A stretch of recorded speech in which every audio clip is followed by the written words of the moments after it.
مدنی مذاکرہ ہوا براہ راست 9 اور 10 محرم الحرام کی شب، رحمت بھری گھڑیوں میں، حرمت والے ان ایام مبارک میں فرض علوم کے ساتھ نادر انمول مدنی پھولوں کے در عنایت فرمائے۔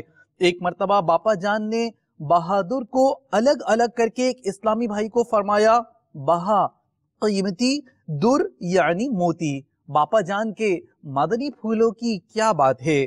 ملاقات و دیگر احوال شب گزشتہ پیش خدمت ہیں۔ باپا جان، میں پوچھنا یہ چاہتا ہوں، دینی تعلیم حاصل کرنے والے بسا اوقات احساس کمتری کا شکار ہو جاتے ہیں کہ ہمارا مستقبل کیا ہے، اس کے بارے میں ہمیں کچھ رہنمائی فرمائیں۔ دینی تعلیم حاصل کرنے والوں کا مستقبل روشن ہے، اور ایسا روشن ہے کہ اس کی روشنی قبر کو جگمگا دے گی۔ ایسا روشن ہے کہ محشر میں روشنی ہوگی، پل صراط پر بھی روشنی ہوگی۔ آپ عالم دین ہیں، آپ نے ایک مسجد کی امامت کی، آپ کے پیچھے وزیر نے، ایم این اے نے، علاقے کے بعض سرمایہ دار بھی کھڑے ہیں۔ لوگ ہاتھ کس کس کا چومیں گے؟ آپ ہی کا تو چومیں گے، وزیر کا کوئی ہاتھ نہیں چومے گا۔ آپ کو گڑ گڑا کر کہیں گے میرا بچہ بیمار ہے، حضرت دعا فرما دیجئے۔ وزیر کو کوئی نہیں کہے گا میرا بچہ بیمار ہے، دعا کر دو۔ تو جو عزت آپ کو مل رہی ہے وہ وزیر کو کہاں مل رہی ہے؟ اگر اس کو مل بھی رہی ہے تو یہ عزت دھوکے والی ہے اور مفاد پرستی والی ہے۔ علماء کی عزت، ان میں کیا مفاد ہوتا ہے بتائیے؟ آپ سے میرا سوال ہے کہ دعوت اسلامی کے مبلغین اور علماء دیکھ کر بیان فرماتے ہیں، اس کی کیا وجہ ہے؟ دیکھیں، یہ عوامی تحریک ہے دعوت اسلامی، ہم نے ان کو پابند کیا ہوا ہے کہ یہ دیکھ کر ہی بیان کریں، تو اس طرح یہ کہ درست مسائل لوگوں تک پہنچیں گے، ورنہ یہ کہ زبانی بولنے میں وہ اغلاط کا بھرپور اندیشہ رہے گا۔ ہو سکتا ہے کہیں حلال کو حرام کہہ دیا جائے، حرام کو حلال کہہ دیا جائے۔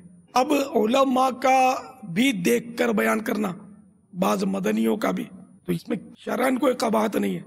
ہر عالم یہ دعویٰ تو نہیں کر سکتا کہ سارا علم میرے پاس ہے، یا میں نے جو کچھ اب تک مطالعہ کیا ہے وہ من و عن مجھے حفظ ہے، تو کوئی بھی دعویٰ نہیں کرے گا۔ تو اس لیے احتیاط کی راہ یہی ہے۔ میں آپ سے یہ پوچھنا چاہتا ہوں کہ مذہبی وضاقتہ رکھنے والے سے بعض افراد بہت عقیدت رکھتے ہیں اور بعض اپنی ناراضگی کا اظہار کرتے ہیں، ایسا کیوں ہوتا ہے؟ اس کے بارے میں آپ رہنمائی فرما دیجئے۔ جو مذہبی وضاقتہ کو رضا الہی کی خاطر پسند کرتے ہیں وہ ظاہر ہے کہ ثواب کے حقدار ہیں، جو ناپسند کرتے ہیں تو جس انداز کی ناپسندیدگی اتنا وبال اس پر۔ یہ ماحولیات کے بھی اثرات ہوتے ہیں کہ جن کے گھروں میں دینداری ہوگی ان کو دین ملے گا۔ ہم نے جب آنکھ کھولی بچپن میں دیکھا تو اپنی امی کو مصلی پہ دیکھا، بھائی نماز پڑھتی ہے امی، بڑے بھائی کو بھی نماز پڑھتے دیکھا، تو یہ گھر میں جب نماز دیکھی تو نماز کا ذہن ملا۔ تو جن کے گھروں میں بچے آنکھ کھولتے ہیں اور وہ ٹی وی پر ڈرامہ دیکھتے ہیں، گھروں میں گالیاں سنتے ہیں، گھروں میں بڑے بوڑھے جو ہے مولویوں پر تنقید کرتے ہوں گے، بچوں کا ذہن بنتا ہوگا کہ یہ کوئی اچھی مخلوق نہیں ہے۔ اور جن کے گھروں میں علماء کی تعظیم دیکھتے ہوں گے تو ان کے گھروں میں ان بچوں کا تعظیم کا ذہن بنتا ہوگا۔ تو مذہبی وضاقتہ والے جن کو اچھے نہیں لگتے تو اس کو گویا آنکھوں میں پی لیا کہ سب کو ایک سمجھتے ہیں۔ تو اگر چند داڑھی والوں نے کچھ بدعنوانیاں کی تو سارے داڑھی والوں کو کیوں برا کہتے ہیں؟ ورنہ تو سب سے پہلے ہر داڑھی منڈا جو ہے نا، اس کو جیل میں بند کر دینا چاہیے۔ قیدیوں میں داڑھی منڈے زیادہ ملیں گے، داڑھی والے کم ملیں گے۔ حسینی کسوٹی کر لیتے ہیں ان سے، یہ بتائیں گے کہ نانا حسین صلی اللہ تعالی علیہ وآلہ وسلم کے نانا جان، یعنی نانا حسین کے نانا کا نام۔ ہمارے پیارے آقا صلی اللہ تعالی علیہ وآلہ وسلم کے پیارے نانا جان کا نام عبد المناف ہے۔ جواب غلط ہے۔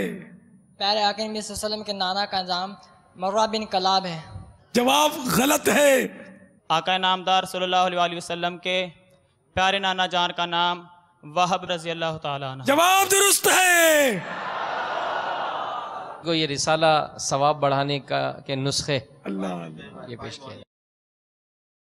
مولاي صل وسلم دائما أبدا على حبيبك خير الخلق كلهم مولاي صل وسلم دائما أبدا على حبيبك خير الخلق كلهم نبينا الآمر نهي فلا أحد أبر في قول لا منه ولا نعم مولاي صل وسلم دائما أبدا على حبيبك خير الخلق كلهم مولاي صل